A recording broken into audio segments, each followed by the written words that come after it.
ကိုပိုင်ကီးဘုတ်မရှိပေမဲ့မူလာတန်းအရွယ်မှာကီးဘုတ်ကိုကျွမ်းကျင်တီးတက်နေတဲ့သူတာလင်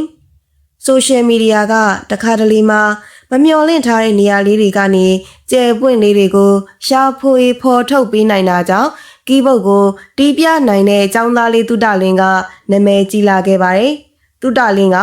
ကီးဘုတ်နှလုံးကိုတပြိုင်တည်းတီးနိုင်တဲ့ပါရမီရှင်လေးဖြစ်ပြီးတော့သူ့ရဲ့ဗီဒီယိုလေးကလူကြိုက်များသွားခဲ့ပါတယ်ကီးဘုတ်နှလုံးကိုတပြိုင်တည်းတီးတက်ပေမဲ့လည်းကိုပိုင်ကီးဘုတ်မရှိပဲ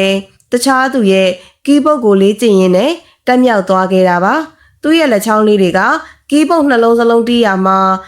လှိမ်မြန်သွက်လက်စာနဲ့ပြေးလွှားနေပြီးတော့စနစ်တကျတီးခွက်နိုင်စွမ်းရှိနေပါတယ်တစ်တော့မှာသူ့ရဲ့ဗီဒီယိုလေးနာမည်ကြီးသွားတဲ့အခါမှာအပျော်ဆုံးလူကတော့သူကိုယ်တိုင်ဖြစ်ပြီးတစ်တော့မှာ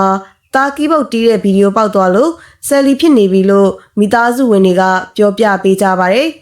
သူတာလင်က grade 4ကျောင်းသားလေးဖြစ်ပြီးတော့ဒီလောက်အရွယ်နဲ့ဒီလောက်ထိတီးနိုင်တာကိုချီးကျူးနေကြတာပါကီးဘုတ်ကိုအစကသင်ယူဖို့ခက်ပေမဲ့သူတာလင်ကတော့လာပေါင်းများစွာသင်ပြီးတဲ့နောက်ကီးဘုတ်နှလုံးကိုတပြိုင်တည်းတီးနိုင်အောင်ကျွမ်းကျင်လာခဲ့ပါတယ်သူရဲ့ဆန္ဒကတော့ကိုပိုင်ကီးဘုတ်လေးတစ်လုံးကိုလိုချင်ပြီးတော့နေဆတူကမုတ်ဘိုးတဲကနေဝင်နိုင်အောင်စူဆောင်းနေပါတယ်သူရဲ့အဖေကလည်းပံပိုးပေးနေပြီးတော့ဒီထက်ပိုပြီးကျွမ်းကျင်လာရင်အလှူတွေမင်္ဂလာပွဲတွေမှာပွဲထုတ်ပြီးမှဖြစ်ပါတယ်အခြားကလေးတွေလိုစော်ကစားရတာကိုဝါသနာမပါပဲ